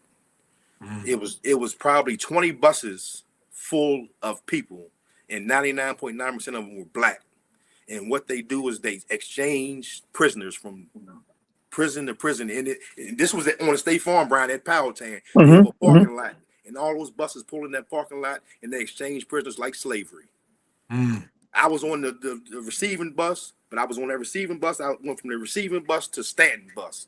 Somebody was on Stanton bus and went somewhere else. Somebody was on Powhatan and went somewhere else. Somebody was on another bus that went somewhere else. It was open air slave market, and 99.9% of the people on those buses were black, and everybody was in handcuffs and shackles. Man, it blew my mind when I saw that, because it was modern day slavery. You take this prisoner, give me that prisoner. You take this prisoner, let me get that prisoner. Man, if that's not an eye opener. So that's when you went to Haynesville, correct? No, that's when I went to Stanton. Stanton, okay. When I left the receiving unit, I went to Stanton. And Stanton, man, Stanton was right in the city of Stanton, right beside Mary Baldwin College. We could see the soccer field from where we was at. Because that used to be Stanton Correctional Center used to be a mental institution before they turned it into a prison. And we could see the soccer field at Mary Baldwin College. And that's when I started working in the barbershop. We could open the double doors and see the cars riding past. We could smell the food from the stores in the area. I mean, it had one fence. And Stanton was a level 2. Whatever building you was in, you had to sign your name on a piece of paper, what time you left, and what time you got back from the rec yard. Right. So, man, I was there probably for 2 years. And that was but I was in a dorm, Brian. I wasn't never in a cell at that time. I was in a dorm room. When you in a dorm room, you in the dorm open. Remember the old Manassas Park gym, the airplane hangar? Yep. We was in an airplane hangar, and it wasn't nothing but bunk beds. So you had to sleep with one eye open, because you don't know what's going on. And you, I've told this story. Hey, shot by pain. So look, my first day there, I can't remember what time it was. So the next morning, I'm in building 2, and the rec yard is all the way on the other side of the compound. And, I'm walking around. So I leave my building with my shower shoes on. I'm walking across the boulevard. I run into my man, PJ Jack, Johnson. Yep. Hey, I run into him and Eugene Rubs. They walking the other way back to the building I came from. But this is the first time I'm seeing them. I know they there, but I haven't seen them. So this is my first interaction with PJ and Rubs. So we talking for a minute, and PJ said, "Come here, young boy." I said, "What's happening, PJ?" He said, "Look here." He said, and excuse my language, but this is the ugly truth, Mike. Yes, sir, it is. He said, "Look here, motherfucker." PJ gave me some real business. He said, "Look here, I don't want to ever see you out here on this compound with your shower shoes on." He said, "You better not ever come out that building again like that with them shower shoes on." He said, "You don't know what these men in here are thinking about. They could be angry at anything. Well, next time I see you, you better have your state boots on. And I'm not playing. And I'm gonna bust your head to the white meat if you on the yard with them shower shoes on." Oh, wow. Yeah, for real. And that was a valuable lesson. Do not go nowhere with your shower shoes on, because you don't know what somebody woke up on, what wrong side of the bed they woke up on. Right. You might be the target. Yeah. So, hey, that was a valuable lesson. Yes, sir. Yes, sir, PJ. Did anybody ever try you in there? At Stanton. So look,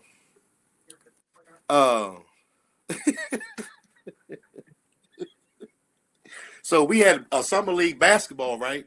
And Eugene Poston had his own team, right? And I wasn't playing on Eugene's team. I was on another team. But that was my dog. So we standing there watching Eugene's them game, and Eugene had a dude named D. He was the best basketball player on the compound. Shoot the lights out of the ball. And he was on Eugene's team. So it was this another dude. Hey, just think about Debo off of Friday. He looked just like him, and he was built just like him. So Debo ain't playing no basketball. Debo was just on the sideline talking trash. So I think he's over there telling Rubs to put D in the game. He was betting on the game or something. He was betting cigarettes, and he kept messing with Rubs while he was coaching the game. And Rubs said, "Look here, man, back up, man. I'm trying to coach this game." So they get in an argument. They going verbally back and forth. And mind you, Eugene is getting ready to go home in like 3 or 4 months. And I ain't got a nickel in that dime. And so I'm thinking, look, I'm a year and a half, 2 years in. Eugene getting ready to go home in several months. So I tackled Debo. And because I ain't want Eugene to fight him. Because if you fight, Eugene ain't going home. And sometimes dude would do that. They will mess with you to trick your time up. Right. So I'd rather go home, dog. I know I'm just fresh in. I'm not going home no time soon. So they broke it up. Ain't nothing happened. So the next day, Debo looking for me on the yard. hey guys, excuse me. I can laugh at it now. I can laugh at it now. You know what I'm saying? So Debo looking for me on the yard. And remember, I told you when I first got to Stanton, I met some good dudes. Right. And brother Leroy Mashore. And I can't remember the other guy's name, but he's kin to David Hogan's family. I met them when I first got to Stanton, and we was in the building together where you first go. And they were some good brothers. They had been down for probably at least 15 years already. Good humble brothers that had passed. And they kind of took me under their wing. And then that's when we moved to different buildings. And after that situation with Debo, he was looking for me on the yard, and I was on a weight pal, I think the next day with Rubs and this older guy that Rubs used to work out with. And they would not let Debo fight me. They said, "Nah, you're not fighting." And remember, I told you when I was at the receiving, some dude called me 5'5". And I'm thinking when I left there and went to Stanton, that my name is Dwayne. When I got to Stanton, somebody said, hollered across the yard, 5'5". Man, I had a kid at practice the other day call me Coach 5'5". And that's started at that receiving unit. I thought I left it there. But soon as somebody seen me that was at the receiving unit that came and stand and say, 5'5", and it stuck. So, but they would not let Debo fight 5'5". So I appreciate them for that. So, but later on, but to tell you that story for any other kids that listening too, when you do dirt, it's subject to catch up with you. 99.9.9.9% of the time, it's gonna catch up with you. Yeah. So fast forward, this was in 2001. So Eugene goes home. I think even Debo goes home. But Debo, I think he was from Charlottesville, Duke from Charlottesville. He caught another case, went to Red Onion, level 6, the biggest. That's where Malvo and them was at. He went to Red Onion and worked his way back down. This is 2009. I come home in March, so probably late 2008. I'm at Coffeewood. outside of Culpeper. Mm-hmm. I've been there for my last 5 years, and I'm on the weight pile. And Stanton, I was a little chubby fat dude meeting them honey buns at the jail for that year. But when I was at Coffeewood, I was cut up like a bag of dope. We went to the weight pile every day. Me and my man D from DC, 8 o'clock. You going, whoever, he was in 4B, I was in 4A. Whoever side get opened up first, run to the weight pile before somebody else get their weight bench. Yeah. So me and D did it every day. Pull-ups, all that. So for 2 days, me and D and them working. I'm like, D, I know this dude, man. This dude look familiar, man. I can't picture who he is. So this is from 2000 to 2008, 2009. And so we on the back behind our building is a basketball court. And a lot of talented dudes play basketball. So we was waiting for the doors to pop because it was almost lunchtime. We had to go in. They closed the rec yard down. And the same dude I seen in the weight pile for 2 days didn't say nothing. He came up to me. He probably couldn't recognize me either because I was that fat chubby dude at Stanton from eating them honey buns at the jail. But 9 or 10 years later, it took him 2 days to recognize who I was. He walked up to me and said, "What's up, 5'5"? How you doing?" And it was Debo, the same dude I tackled 10 years earlier. Wow. So 99.9% of the time, if you're doing some dirt in there, you might forget about it. But 10, 15 years later, the other dude gonna figure out who you are. Right. And thank God, 10 years have passed. He was like, 5'5", man, you look good. How you doing? Right. It wasn't no beef. You know what I'm saying? But yeah, like for example, and I haven't talked to this guy since I came home, but Mike Bagley was a real close dude that I talked to a lot. Mike was from Richmond, and we was at 2 different places together, and we became real close. And Mike couldn't read that good, but he confided in me. We started learning Spanish and different stuff like that. And I didn't stay up on the Spanish, but that's what our focus was. But Mike was a good dude. Mike got shot 9 times in his stomach in Richmond. Hey. And they had to pull his stomach together by his other skin. Mm. He got shot 9 times. Well, if he had his shirt off, you could see it that his stomach was messed up. They had to pull his skin over his stomach. But he lived. He got shot 9 times in Richmond. Mike waited 10 years for that dude to come back to Richmond. And you know the end of the story and how I know Mike. All right. Yeah. So you can do something to somebody, the other people not going to forget. So when you do something, make sure you're doing something right and correct and don't do nothing dirty to nobody. That's right. It was all a life lesson, man. I'm thankful for it because I wouldn't be here talking to y'all today, man. For sure, man. I didn't get caught up like that. Yeah. Yeah, Coach, take us to the final release date of you coming home.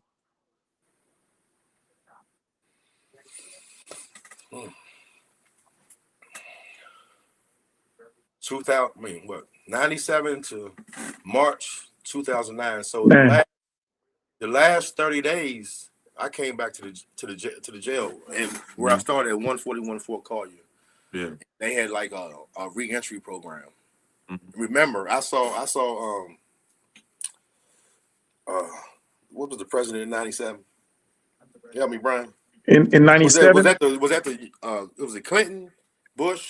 Let me see. I think it was Clinton, one of the Bushes, and Obama. Yeah, I'm not sure. I would say it was Clinton. I saw all 3 of them: Clinton, Bush, Clinton, the younger Bush, and Obama, I believe, in the White House. But so they had a re-entry program and trying to prepare you for the real world. Trying to help you get your ID and get a new Social Security card and all that stuff. So I was at the jail for 30-some days, and so on my release date, they release you early in the morning before 7 o'clock. And my pops, that guy y'all had on here earlier. Yeah. Him and Aunt Lossy was supposed to come pick me up, right? At 7 o'clock.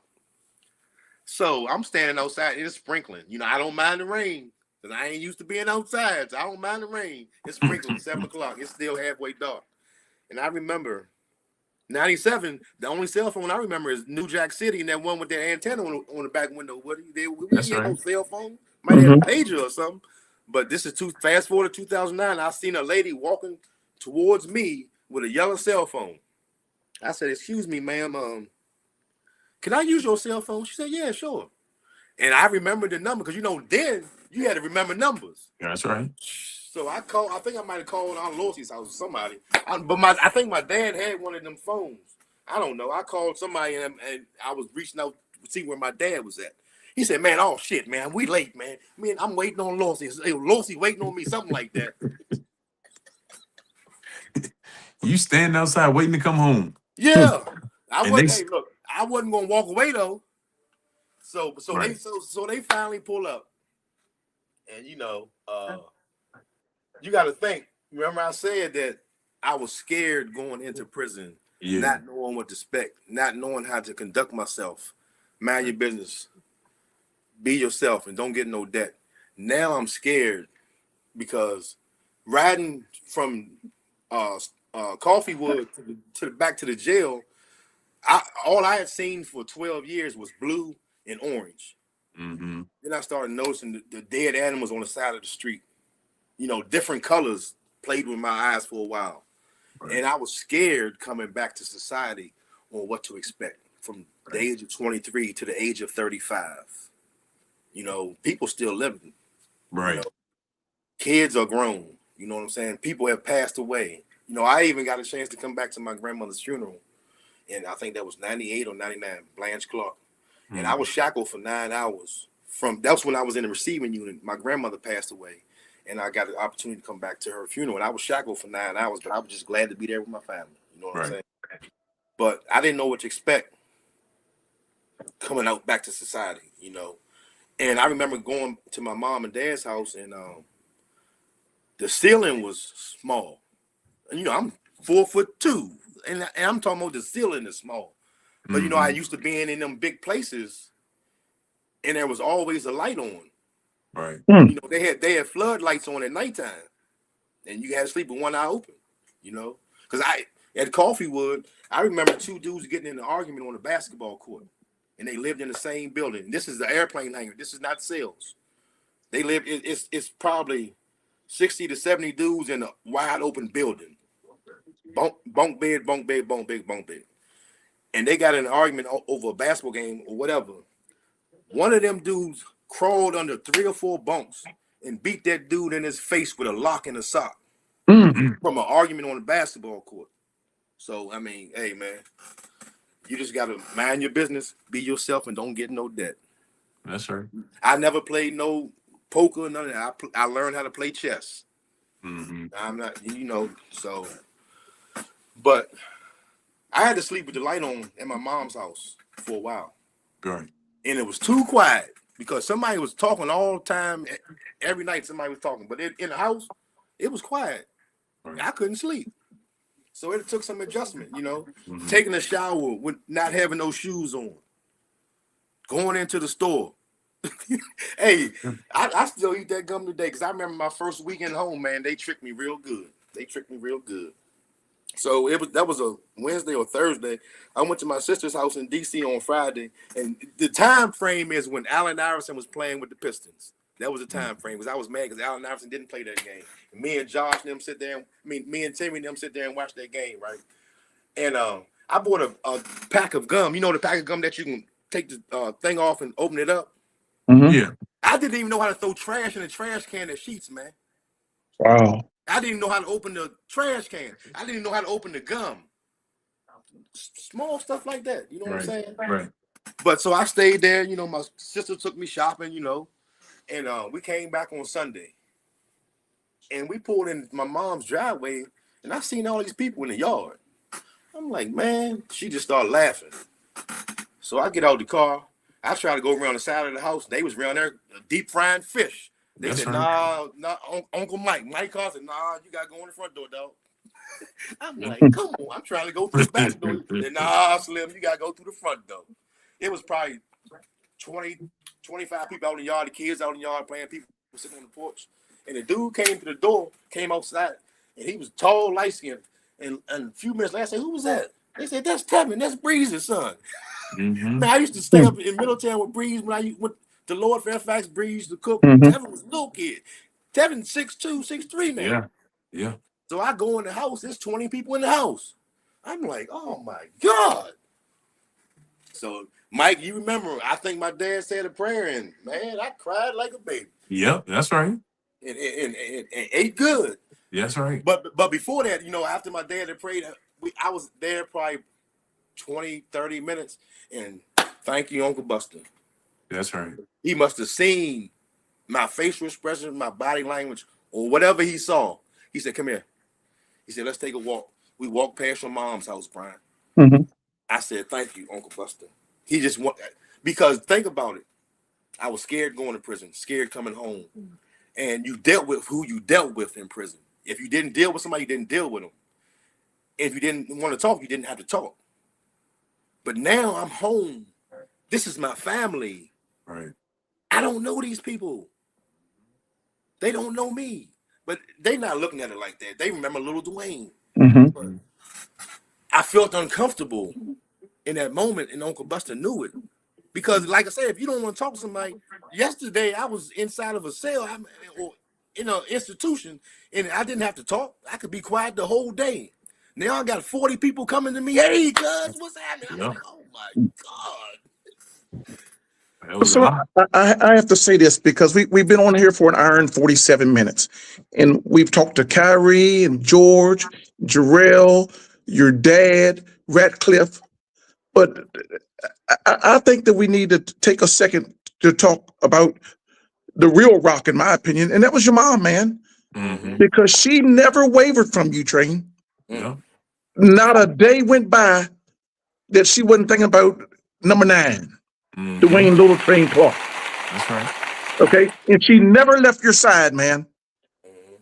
Hey, Brian. And there was, please let me finish one second. I'm sorry, go ahead. And it couldn't have been no greater joy for her than to see her son come back home. Mm-hmm. Okay. One piece. Yes, sir. In one piece. So I gotta tip my hat to your mom, Marita Clarke, man, aka T. I got to, because it's worthy of tipping your hat to her. Hey, and that goes same for your mom too as well. Yeah. You know what I'm saying? Yeah. And I remember Brian being at Stanton, and me and my mom got in a debate on the phone. I can't remember, but I remember I hollered at her. I said, "You're not doing this time. I am." Shit, she was doing that damn time too. Every That's right. day, Every day. Yeah, day for day. yeah, man. Yeah, Yeah. she. And because I can remember this is from what I've been told, but Joey's mom, Aunt Jackie, rest in peace, Aunt Jackie. Mhm. I don't know. My mom tried to stay busy. I think she was like what's her name on Good Time. Florida He Evans. was like Florida Lord Evans. Evans. He threw that damn thing down on damn. Damn. My mom tried to stay busy. I think my mom tried to stay busy, right? Yeah. Yeah. And Yeah. Aunt Jackie, Brian, Mike, Aunt Jackie would tell you like it is and don't give a Yeah. F how you feel about what she Mhm. has to say. And I believe she told my mom, "T, you need to stop and smell the roses." That Mhm. boy, Mm. I think she was painting my room. That boy ain't coming home. Why you Mhm. painting his room? Mm. Stop and smell them roses. I Mhm. mean, hey, a mother's love is different for that. Yeah. I was her That's right. firstborn. You know what I'm That's saying? right. That's right. I'm a 70s baby. Yeah. That's right. So appreciate you, mom. Love you, man. Yeah. Respect. Nothing but it. Yeah. Man, Coach Clarke, I want to give you a shout out, man. I liked everything you said, brother. Uh-oh. You had there was a lot of things you need to get off your chest. Yeah. I still want to tackle at some point. I still feel like we got a campaign, and I know it may not mean a lot to some people. You've been through a lot. You deserve a Hall of Fame vote, and I, it may not mean a lot to other people, but it means a lot to me. I think you deserve to be put up there and celebrated. You did a great job tonight, man, giving some good advice, some good stories to the next generation too. Yes, You're an you did. inspiration. Hopefully somebody is watching, they can learn from this and maybe they don't go down that road. I think you got a public speaking engagement coming up real soon because the way you put your stories together, I enjoyed it, brother. Mhm. It was great. I enjoyed it, man. I mean, I've had several people say, "Man, you need to talk about it." I mean, I'm not Yeah. ashamed of nothing, but I mean, hey, I don't know. I just don't talk about it. Listen, what you guys went through is honestly movie material. Well, you need to get them people there. 3 guys from a small town that went out, did some wild Comanche shit, and went down the road from small towns. Because you got to think, a lot of guys that's going into some of these prisons are from big cities. Mm-hmm. You know, that's the way they grew up. We didn't grow up like that. Y'all didn't grow up. We didn't grow up doing that shit. Mm-hmm. You know. Tell them don't be angry, man. Tell them don't be angry. Yeah. Miss Jane, tell them don't be angry. Yep. Tell them to use that time wisely, because I regret I didn't recognize, and my eyes wasn't open to my last 2 years of being incarcerated. Man, I started going in the library. I started taking classes at Germanna Community College. Mm-hmm. I remember sitting in the library one day and the light just popped up, like, oh my God, look at all this knowledge. And I'm like, I could have had my master's degree if I wouldn't have waited till the last 2 years of my incarceration. That's right. You know, so I mean, it's a place where you can either get bitter. Miss Jane tell you can either get bitter or you can get better. That's right. You know? And I know one thing that I prayed about is, please, Lord, make me forget anything that's not going to help me grow from this point forward. Yeah. You know, because I know I done forgot a lot, you know, that I needed to. Yeah. Love you, Jordan. Yeah. You came a long way, brother. Came a long way.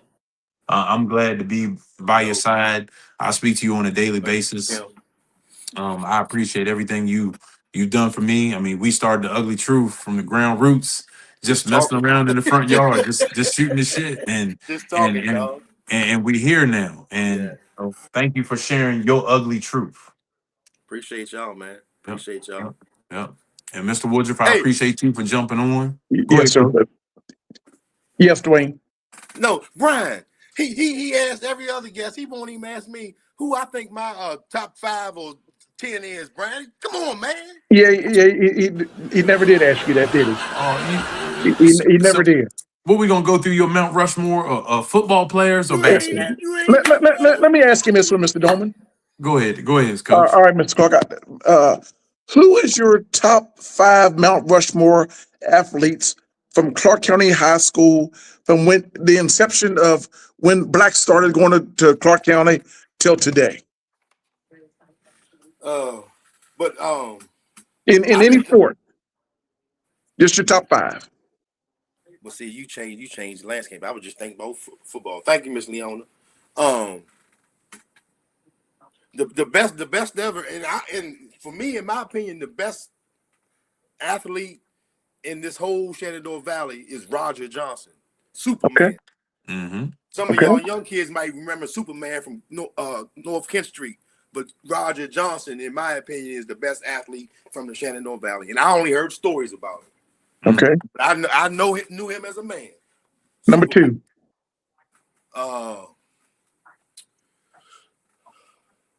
I'm going.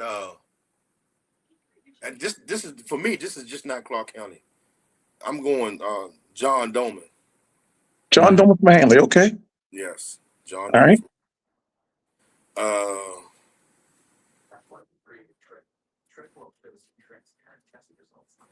Well, can I go to my 1A and 1A, because I got to fill in the rest. Go ahead. What, Mike? No, I'm messing with you. My 1A and my 1A is George Mason and Bo Morgan. Yep. Okay. And if you was the general manager of a football team, you can only pick one of them. Who's it going to be first, and why? Who's going to be first? Yep, and why? Between them two. You can't go wrong with either one, but what separated George and Bo? I think George was a little more swifter with his hips than Bo. But I think Bo was fast. So it depends on where the ball is on the field, Brian. And the ball's not on the field, so you're the general manager at the scouting combine. Who you picking? Okay. Who you picking? Bo. Huh? Bo. Okay.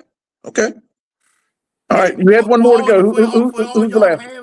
For all y'all Hanley graduates, hey, Trey, where's that picture at, please? Please show that picture, Trey. With number 35 and number 23. if you got it. But I'll set it up for you. It's 0-0, and mind you, this is our senior year in 1991. You talking about George Ware and Bo? Yes. Mhm. In that summer, tensions were flaring because that was the summer that me and Rudy got in the fight, and Rudy knocked my gold teeth out my mouth. And Donald Finley had to bring us together on Family Day, so the game was jam packed. They had even tackled Bo on the track and tried to twist his ankle, so it was kind of tense in that game. And it was 0-0 until Bo Morgan got the ball on the left side of the field and ran 81 yards untouched, and he outran Eric Payton, who ran track at North Carolina. That was a score 7-0. Clarke County, Hanley 0. Mike, I got you. Mike.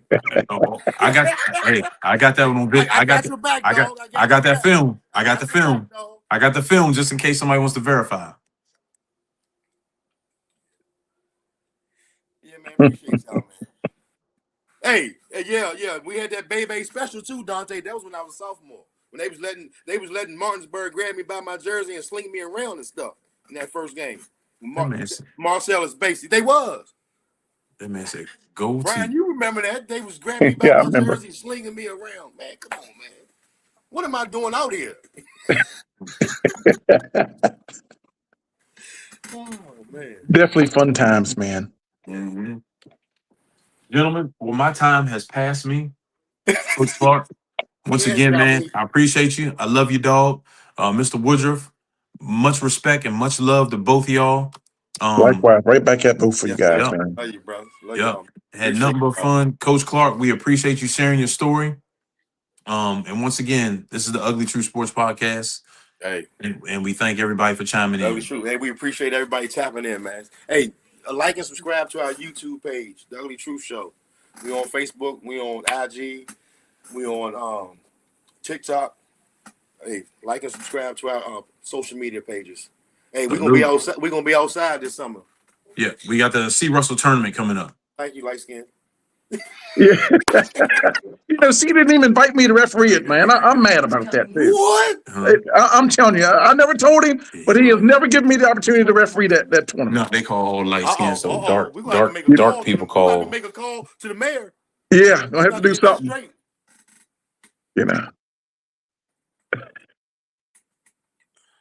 Mike, what you doing? You doing push-ups or something? What is he doing? He's gone, man. He left us. He got to go see Mr. Charlie tonight, I think. Yeah, he got to go see Mr. Charlie at 10 o'clock, I believe. Baby, you got to go punch that clock. Yeah, man. Brian, let me ask you, who's your top 5? It doesn't matter what, just in our area? Yes, in our area. The best I ever seen, and I still say it, is Carla Holmes, man, in any sport. I gotta start with Carla. I do. C was tough at Warren County. He was an amazing player. Obviously, Eric Green, because he went to the pros in basketball, played for the Nuggets. Now he's overseas playing. Mm-hmm. Daryl Whitmore, he was nice as well from Front Royal. Mm-hmm. And then Hanley. I can't separate the Morgan boys. I love them 3 guys, man. Clarence, Jason, and John. Those guys was amazing. So hey, Brian, you might have an argument because Jason Jr. gonna say he's better than all 3 of them. Who? Jason Jr. Couldn't hold the jockstrap. I love little Jay, but he couldn't hold his dad's jockstrap, man, or his uncle. He don't believe it. He don't believe it. Yeah, he better believe it. Yeah. Hey, are you refereeing this year, Brian? Yeah, I'm still recovering from surgery, so I'll be back out there. Okay. Hopefully this weekend, man. I'm gonna give it a go this weekend and see how it works. When do y'all normally start? In August. Well, do y'all do female games too? Yeah. Mm-hmm. Okay. So yeah, you ain't got much time. Yeah. Oh wow. Yeah. Wow. Mm-hmm. Take your time. All right, brother. Well, I'll let you go, man. I know you got a busy evening, so I'll let you go. Hey, and also we want to shout out Shot by Pain. Appreciate you, dog. Appreciate everything you do. Hey, appreciate everybody for tapping in. Yeah. Y'all have a good evening. All right. Have a great night.